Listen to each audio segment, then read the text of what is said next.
Speaking of insanity, what is this I hear that Raw has now reached a record low rating to the point where AEW is now beating Raw in some of the key demos, not because they're gaining, but because Raw is falling. It's come to this that now that number 2 can't get any better, so number 1 just has to get worse. Is this good for wrestling? I don't know. It's good for wrestling if WWE actually does something to change the way they're doing business and putting out TV, and I have no faith that they will. Because it was like 2 years ago where they opened up Raw. Remember, it was a big deal. Vince was back on the show, and all the kids were there, and Hunter was there. I don't know if he's considered one of the kids.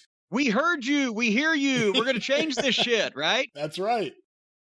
And they did nothing. I couldn't hear you. I've got an ear infection. And they did nothing. They did nothing. They didn't hear anybody.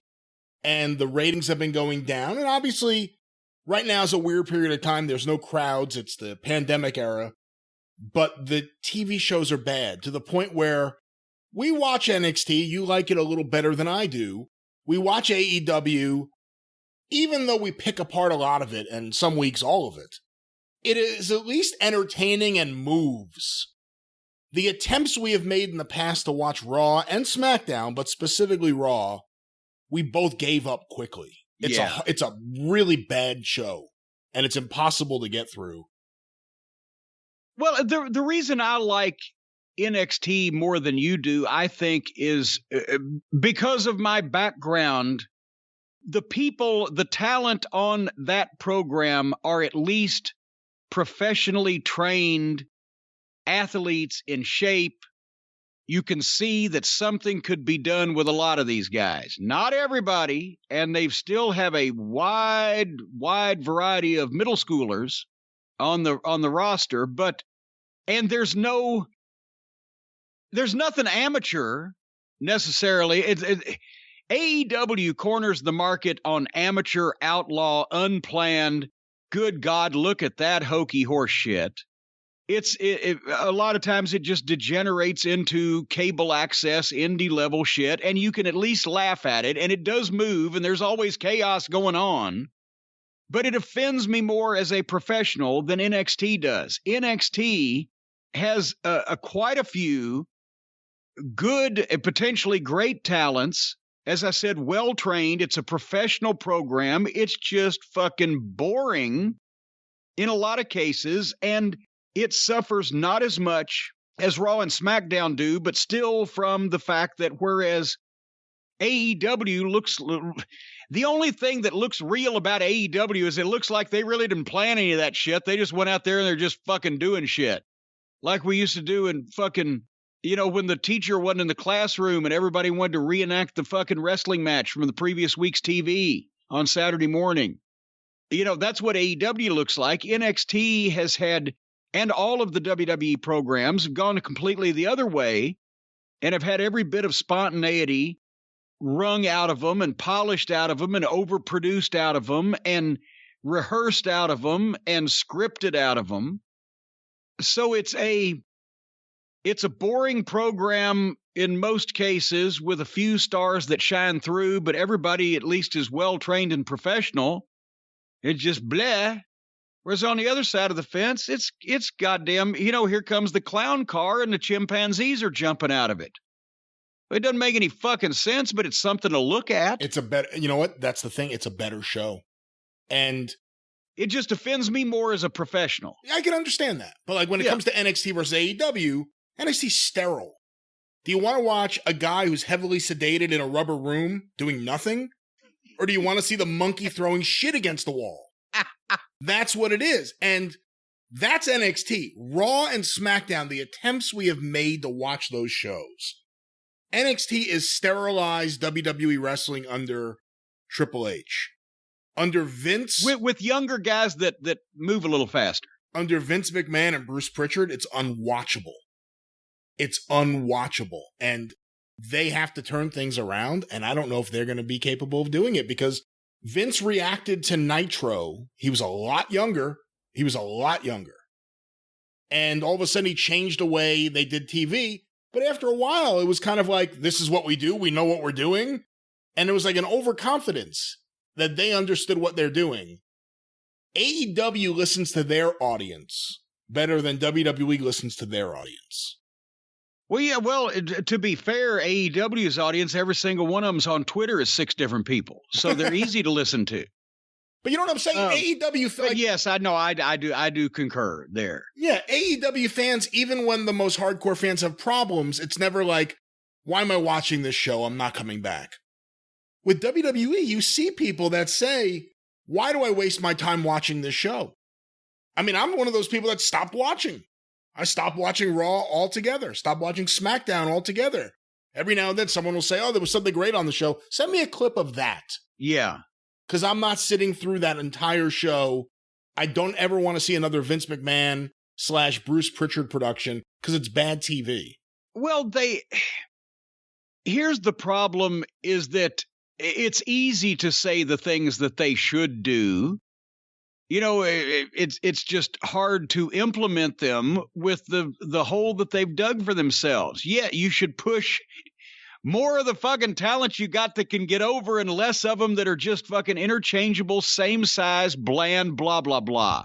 You shouldn't overscript everything. You should make the matches more important and this goddamn bullshit drama less obvious. Don't fucking waste your time with fat guys wearing fucking goofy, construction worker outfits with their names on their fucking shirt pockets. What was the one guy with Tucky?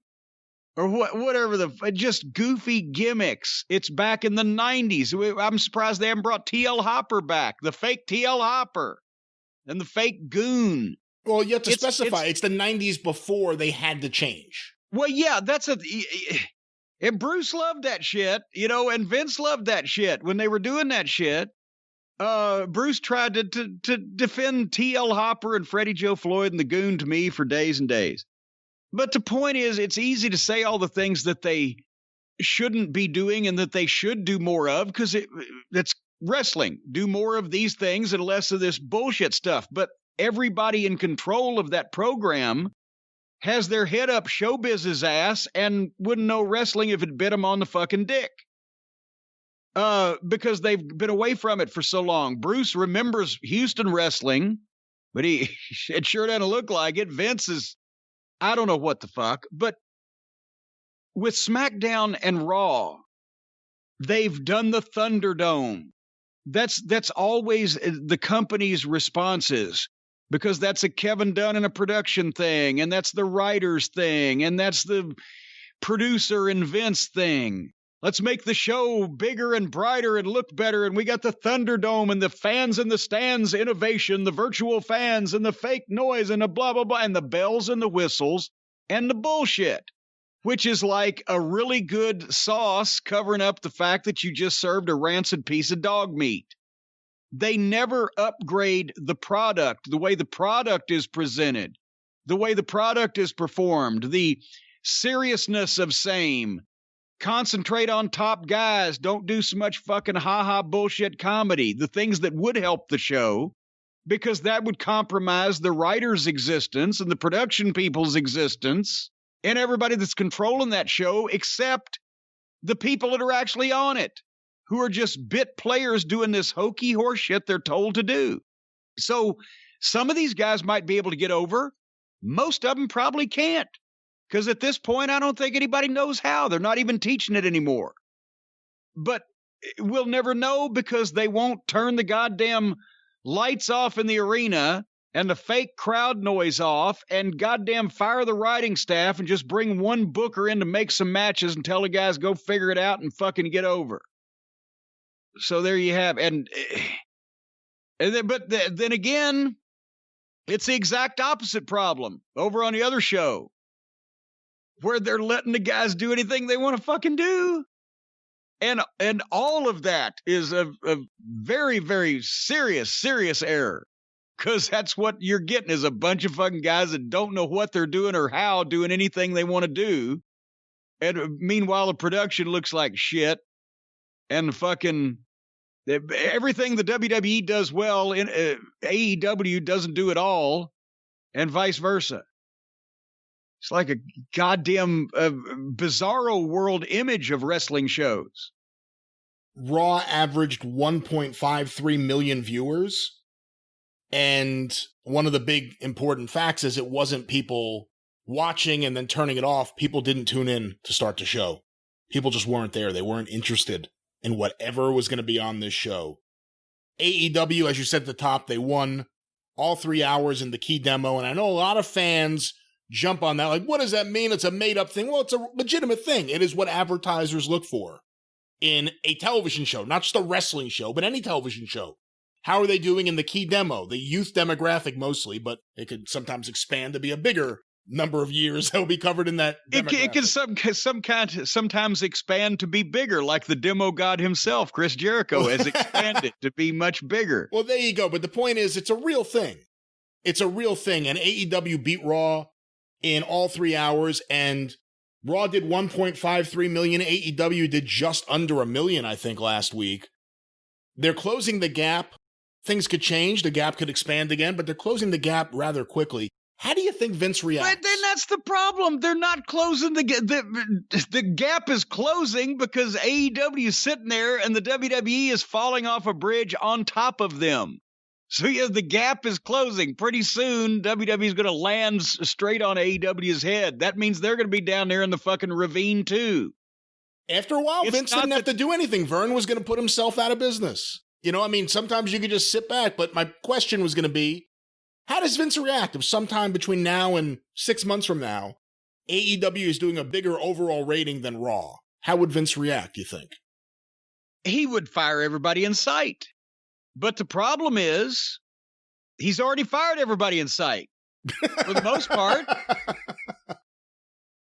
The problem is it's him. I mean, that's what I'm saying. When you get down to fucking family members or me, myself, and I don't think he's going to make any of those changes.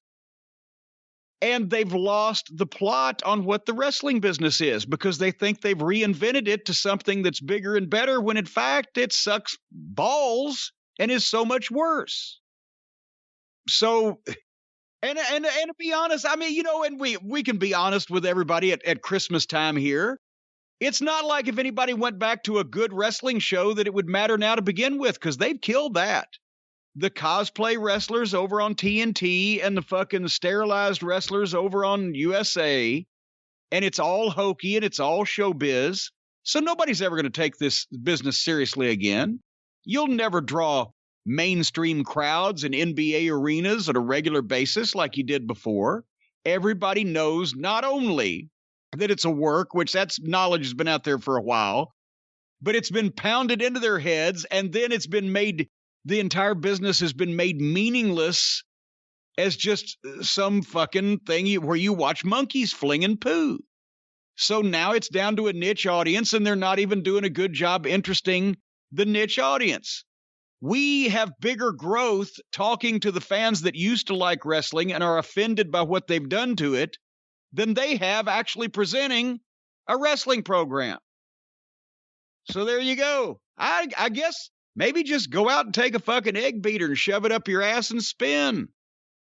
That would draw the same rating as what they're all doing now. When Nitro started beating Raw, was there a sense of urgency with Vince? Like, we have to repair things right away? Or was it a wait-and-see attitude? He was always urgent back then. Let's be proactive, pal. He was going to do something, even if it took him a while to figure out exactly what. But, see, I think, here's the thing. They look at the AEW television show. I've said this before. They laugh at it. They have to laugh. I've seen Vince McMahon and a bunch of them up there laugh at shit that looked a whole lot better than anything AEW is doing. With the fucking indie talent and the garbage deathmatch bullshit and the clown show that they do and the fighting over video games and their champion is Twinkle Toes McFingerbang. They're laughing because they still think that they are the WWE with all the top stars in the business. They do really have most all the top stars in the business. It's just there's so few of them now that they're not going out and putting on Raw with Steve Austin and The Rock and fucking Mankind and goddamn Triple H and every star in The Undertaker, every star on the planet. They're presenting a boring show with a bunch of bland-ass yahoos that ain't over at all. So, yes, they are right in looking and laughing at the amateur hour bullshit on the opposing channel, but at the same time, because it is funny to people who have professionally been in the business for a while, it's a fucking joke. But their program is boring people out of their minds and off the fucking television to the point where they're barely drawing more people now than the fucking amateur hour. And the whole thing is there's never been fewer people watching wrestling because it all sucks. It just depends on your flavor of suck.